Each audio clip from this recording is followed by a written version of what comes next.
Katar'da ikinci günden herkese merhaba arkadaşlar. Şu an biz Uber'deyiz. Kalacağımız diğer otele geçiyoruz. O otelde yaklaşık 4 gün mü kalacağız? 31'i giriş, 5'i çıkış olacak şekilde kalacağız. Şimdilik kahvaltımızı yaptık, hazırlandık, check-out'umuzu yaptık ve Uber'deyiz. Diğer otele doğru yola çıktık, gidiyoruz. Yine o otele gidince de size çekiyor olacağım. Bu arada dün gece o kadar kalabalıktı ki her yer. Bütün halk resmen dışarıdaydı gece 1-2'ye kadar. Çünkü gündüz burası gerçekten dehşet bir sıcak. Ve böyle bir kuraklık, farklılık var, anlatabiliyor muyum? Yani dışarıda dolaşılacak gibi bir sıcak yok. O yüzden muhtemelen insanlar akşamları dışarılarda daha çok vakit geçiriyor geç saatlere kadar.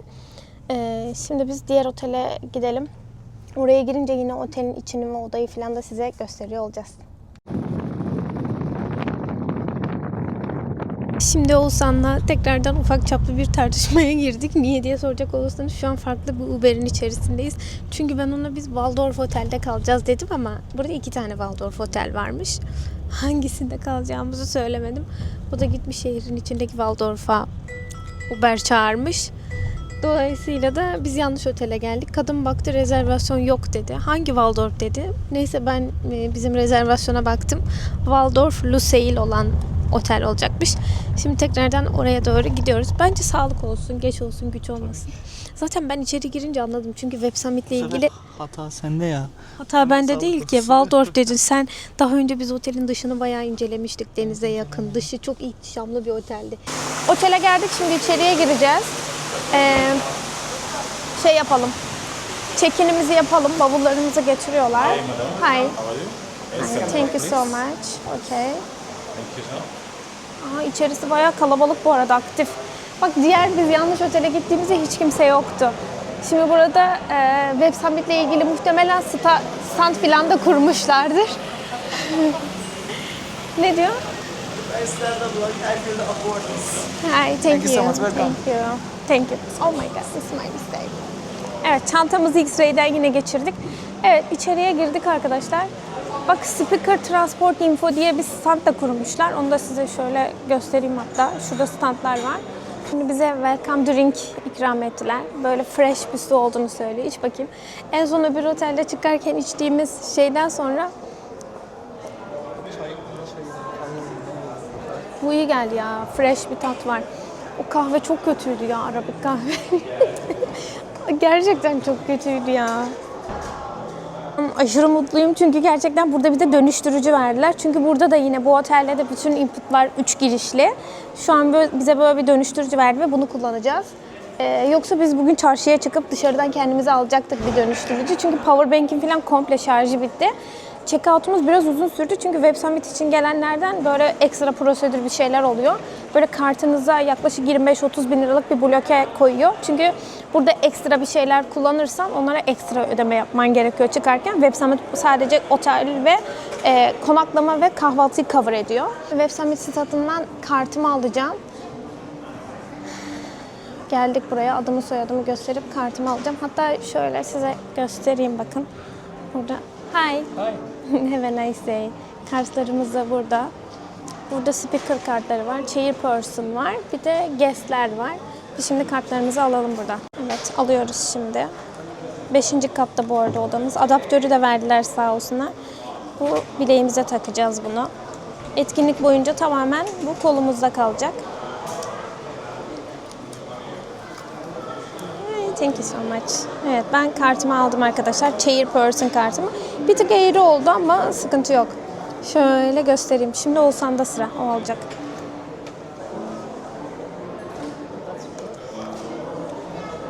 Seninki guest mi? Okay, no problem.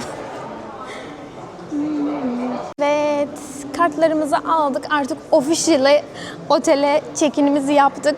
5 gün boyunca buradayız. Yerleşeceğiz. Bavulları boşaltırız, kıyafetlerimizi asarız. Benimki gördüğünüz gibi chairperson, Oğuzhan'ınki de guest kartı verdiler. Ben hemen boynuma taktım. Şimdi 5. kata çıkacağız, odamızı görelim. Otelin içinde farklı bir tasarımı var. Güzelmiş. Nerede asansörler? Eski. Burada gel. Yok, asansörler burada. Hello. I don't know. Kartları. Sorry guys, after you. 5 floor. Okut bakalım. Okay. Gerçekten yoruldum biraz.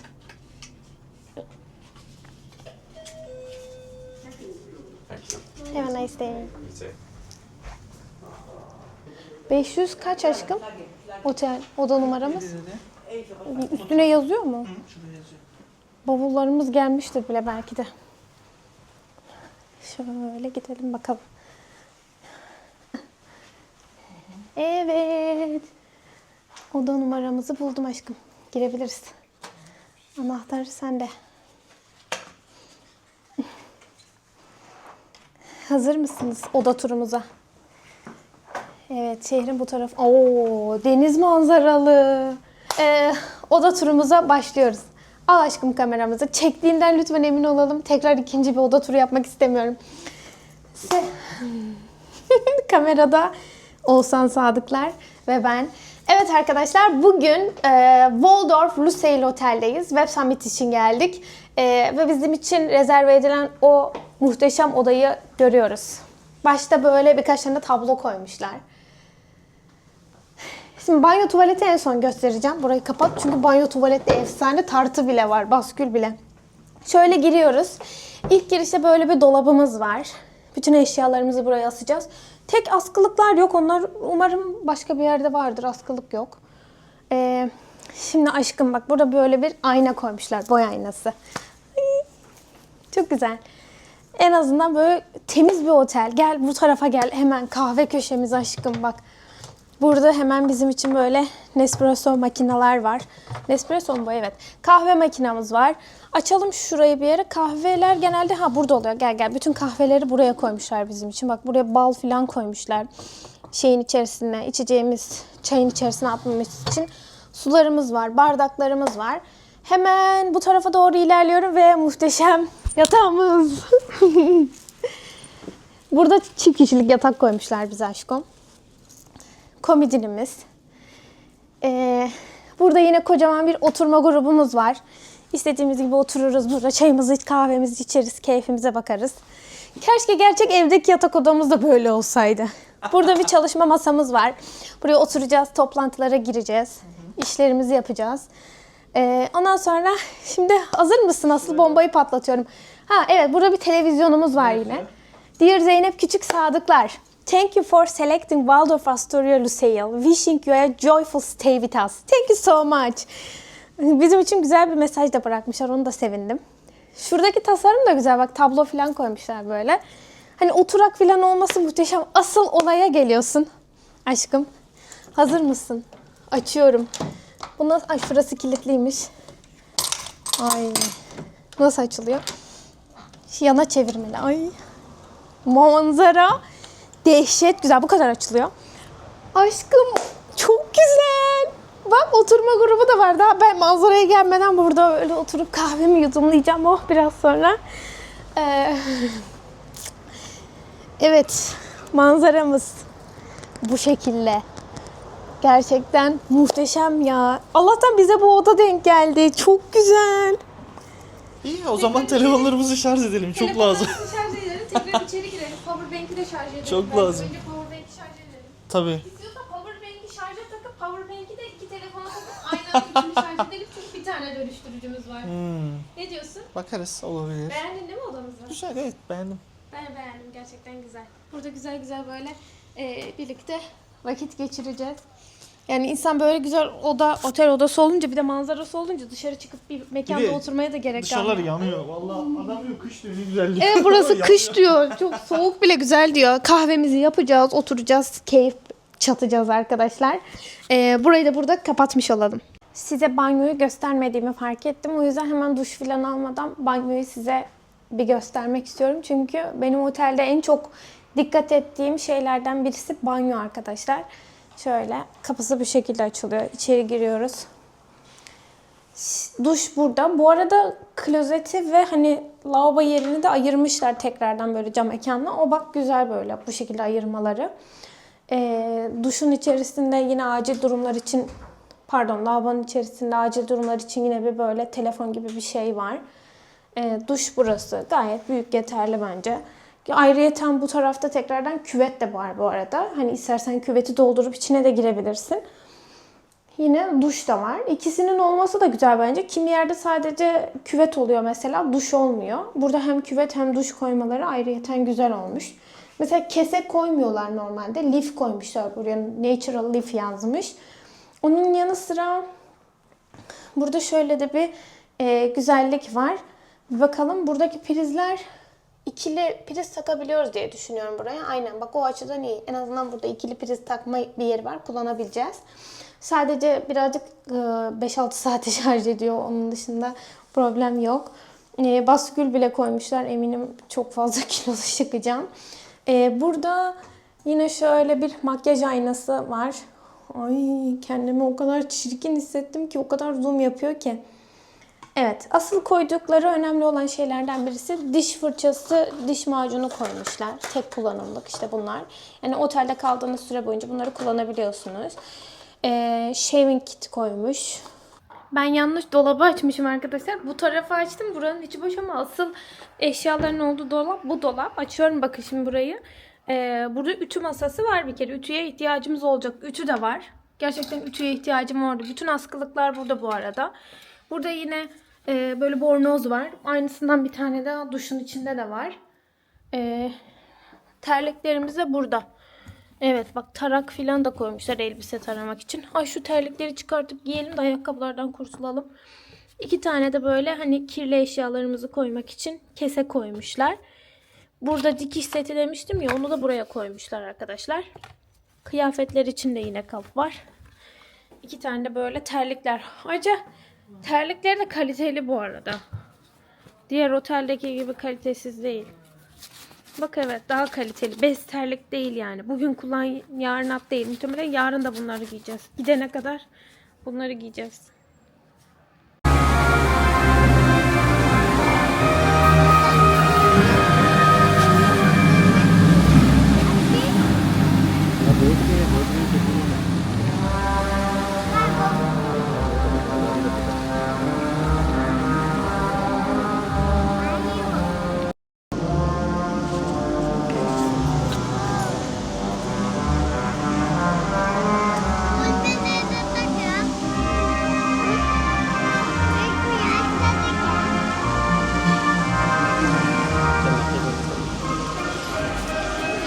Biz AVM'ye geldik. Oraları çekmedim. En son otelde bırakmıştık. Oradan sonrası yok. Banyoyu tanıtıyordum buranın bir öncesinde. Oradan direkt buraya atlamış olalım. Otele çok yakın bir AVM'ye geldik Oğuzhan'da. Ama bu AVM gerçekten köleliğin olduğunu tekrardan gündeme getirdi. Değil mi? Öyle mi düşünüyorsun? Herkesin yanında Filipinli dadısı var ya. Çocuğu olsun olmasın dadısı var. Kadınların hepsinin arkasından poşetlerini taşıyan bir dadı geçiyor. Yani bütün herkesin yanında bir insan var ve o sadece poşet taşıyor ve tek düze kıyafet giymiş. Hastane kıyafeti gibi mavi, yeşil, pembe. Ayakları terlikli Filipinli kadınlar. Çoğu Filipinliydi değil mi? O taraflı. Evet, o taraf yani Filipin tarafları gibi. Ve sadece çanta taşıyorlar, arkalarından yürüyorlar. Ellerinde 5-10 çanta. Aa, ışıklar yandı. Çok güzel oldu. Ay, çok güzel oldu. Baksana. Ay, bu AVM muhteşem. Gerçekten. Yani bütün markalar var. Bak karşıda. Şurada bak, en baştan başla şurada Gucci var. Direkt şu saray gibi duruyor resmen. Bak orası Gucci. Hemen onun yanında Fendi var. Bildiğimiz markalar. Hemen bu tarafında bak Dior var. Azıcık daha çevirdiğinde o tarafta Dolce Gabbana var. Bulgari var. Louis Vuitton var. Armani var. Bunlar bir de sadece burada gözüküyor. Yani ve şu an bunlar gözükenler. İçeride işte Calvin Klein'ı, işte ondan sonra Tiffany'si, aklına gelemeyecek yani benim bilmediğim, yani aklımın hayal edemeyeceği markaların hepsi var burada. Çok lüks bir AVM, bilmiyorum. Aşırı lüks ya, zorlu morlu halt etmiş aşkım ya.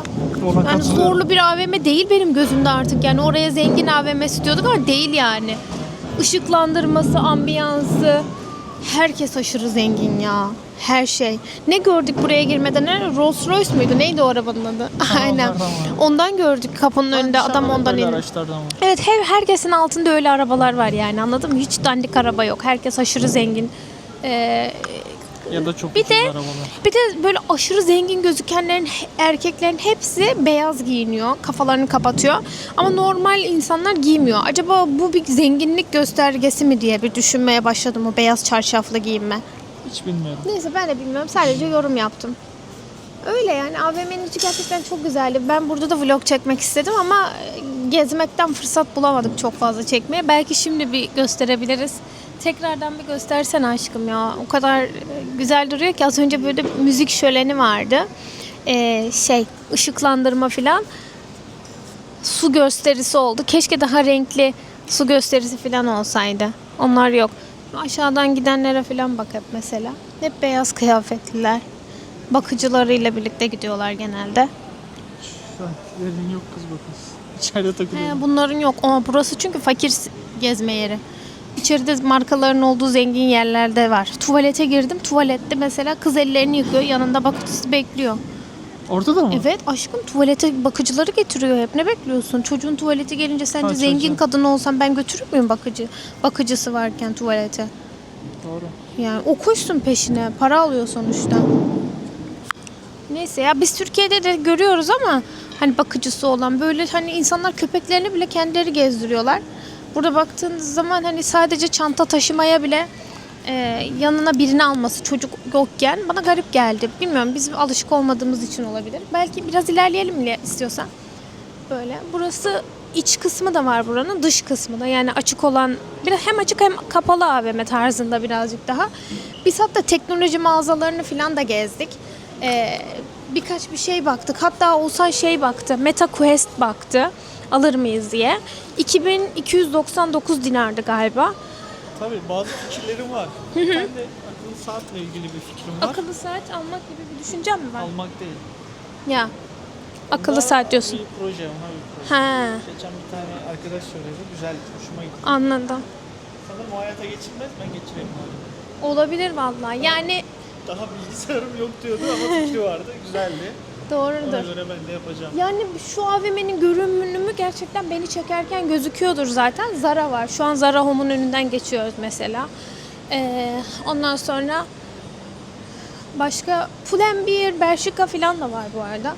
İçeride restoranlarda, genelde restoranlar da bir tık pahalı. Ama içeri KFC, McDonald's gibi restoranlar da var. Hemen hemen bizim fiyatlarla aynı zaten. Onun dışında Starbucks var kahve almak isteyenler için. Ama ben böyle bir geçerken bir kafeye bir göz attım. Hani böyle dilim pastalar 600-700 lira falan burada. Şimdi BMW standına geldik arkadaşlar. Bu modeller Türkiye'de yok diye düşünüyorum, bilmiyorum. Şimdi 2 tane araç modeli var. Şu var muhtemelen de bu yok. Bak bunu ne? Evet, bu çok Türkiye'de bilinmiyor diye düşünüyorum. Yani arabanın içi gerçekten çok güzel ya. İçine galiba geçip oturamıyoruz. Kapıları kapalı. Ama bak şu önündeki ekran var ya, tam kod yazamalık bir ekran değil mi? şu dikey olan ekran var ya, bizim ekran gibi 49 inç. Kaç inç bu ya? Çok bayağı büyük bir ekranı var. Bilmiyorum ya, çok konforlu durmuyor. Ben böyle alçak arabaları sevmiyorum. Biliyorsun, ben yüksek arabaları daha çok seviyorum ya. Üstü açık, güzel, hoş duruyor yani tasarım olarak da. Araba genel olarak hoş. Kim bilir fiyatı ne kadar? Fiyatından bahset. Bu araba zaten normal standart TOG'a benziyor ya. Büyüklük olarak filan. Aynen. Yani normal bir araba işte. Çok da beni cezbetmedi ya. Ben Rolls Royce'ları filan bilmem neleri gördükten sonra çok şey yapmaz yani beni. Ama olsa binerim aşkım. İkisine de binerim. Şu an AVM'nin içerisinde ilerliyoruz. Yalnız az önceki kadın beni mahvetti ya. Bana krem uzattı. Ben onu el kremi tarzı bir şey sandım. Meğerse şeymiş, thank you. Body oil'miş. Ondan sonra ellerim hep yağ içinde kaldı. Telefonumun üstü, her yeri. Sinir oldum ya. Ben el kremi sanıp denemiştim. Vücut yağı çıktı. Aptal ya. İnsan, sokaktan geçen bir insana vücut yağı ikram edilir mi? Gerizekalı. Haklısın, her bulduğumu atlamam benim suçum oldu. Telefonumun kılıf her yer yağ oldu. Neyse ki çantamda ıslak mendil var, siliyorum şimdi. Sinir oldum. Burada marketmiş bak. Market gibi. Suyumuz var bence. Yarın da verirler ama bak pastalar falan var. Ne küçük pastalar mesela ne kadarmış burada? Merak ettim, bir bakalım fiyatlara. Market fiyatları. Sebze meyve fiyatlarına da bence bir bakalım. Bak dilimi 22. 22 dinar. Riyal. Büyükleri 119. Dilimi yine 22 diyor. Yani şöyle bir tanesi 22 olmuş oluyor. Let's go. Bunu bir tane alalım ya, Z harfi. Otele gidince kendime kahve yaparım bardağımda. Z. Zeynep. Arapçada adımı yazarım. Komik biraz ama yapacak bir şey yok. Sebze meyveler bak. 3,5 riyal. Mandalina. 40-50 lira filan işte. Limon 9,5. Limon pahalı. Portakal 4,5. Aynen. Salatalık fiyatlarına bakalım. 6,5. Salatalık. Mor lahana 7,5'muş. Ay pardon 4,5. Ya bir şey söyleyeceğim. Burası bayağı büyük. Kapsamlı bir market bu arada. Aynı bizim oradaki Makro Center işte. File market değil, makro ayarında. Daha çünkü böyle meyveler falan var. Güzel burası. Ne yapalım? İlerleyip gidelim mi? Ödeyelim bunu. Bir bakalım, abur cubur reyonunda belki bir şeyler vardır. Pasta, çikolata falan. Onları belki şey yapabiliriz, alabiliriz. Patates 2,5. Aynen. Tabii siz ben 2,5 diyorum ama onu 12-13 ile çarpacaksınız. Hurma bak, ben sana demiştim ya hurma alabiliriz diye. Şöyle bir bakabiliriz mesela, bak şu hurma 46 riyal. Biz kendimize de Ramazan ya mesela, kendimize ve ailemize de hurma alabiliriz. Biz gideceğiz Gürcistan'a. Belki o zaman giderken uğrarsak götürürüz. En son şeyde de aynısı olmadı mı? Barcelona'dan dönerken hiç marketlerden bir şey almadık. Yolun ortasında böyle en merkezi caddede bir çikolatacı vardı. Oradan çikolata aldık. Çok kötü çıktı. Çok pahalıydı ve çok kötüydü. Mesela bak hediyelik alanlar içinde şunlar da var ama çok az var içerisinde ve güzel değil. Bak şöyle bir şey var aşkım. Ama bunlar biraz görsel şova dönüyor. Gereksiz pahalı bence. Evet, biz AVM'yi gezdik. Birkaç içecek, çikolata falan aldık. Bir de kendime Z harfli bardak aldım ama Arapça Z harfli. Niye böyle bir şey yaptım bilmiyorum ama aldım işte. Şöyle AVM'nin dışı da bu şekilde. Otele doğru gidelim. Sonrasında şu düldül var ya, şuradan buton var. Butona basalım. Durduralım şunları.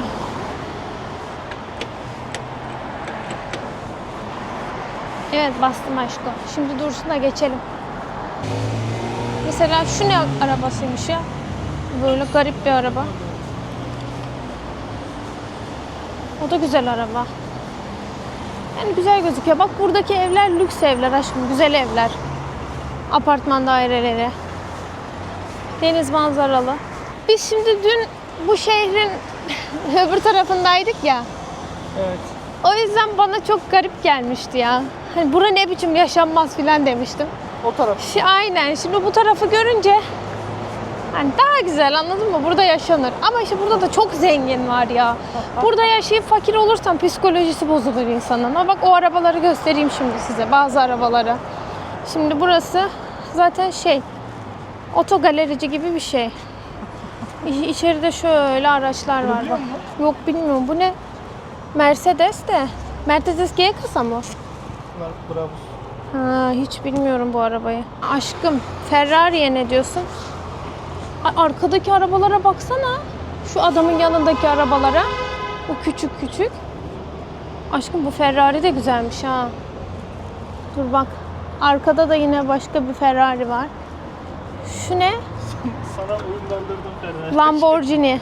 Senin Lamborghini pardon. Evet. Aşkım. Bunun yeşil ne? Lamborghini. Bu da güzelmiş. Sizin favoriniz hangisi arkadaşlar? Bunu da hiç bilmiyorum. İlk kez görüyorum. Display only. Bunu hiçbir yerde bulamazsın. Bak bir şey söyleyeyim mi? Display only diyor. Bu içeri girip video alamaz mıyız ya adama söylesek? Lamborghini yine. Az önceki Ferrari'ydi zaten.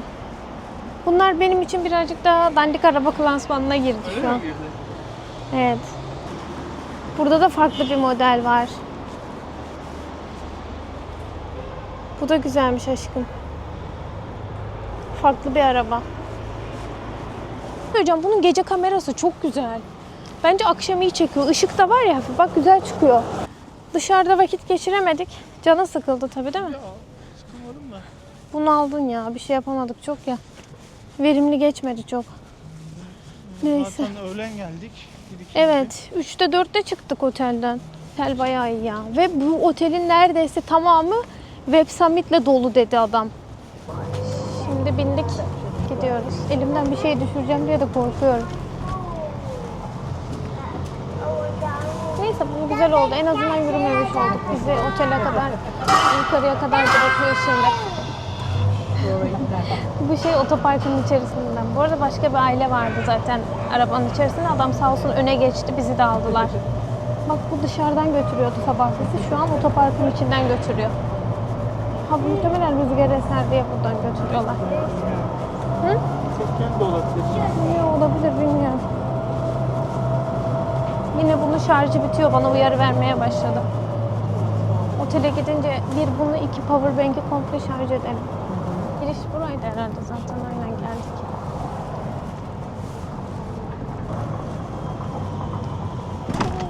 Evet, otele geldik.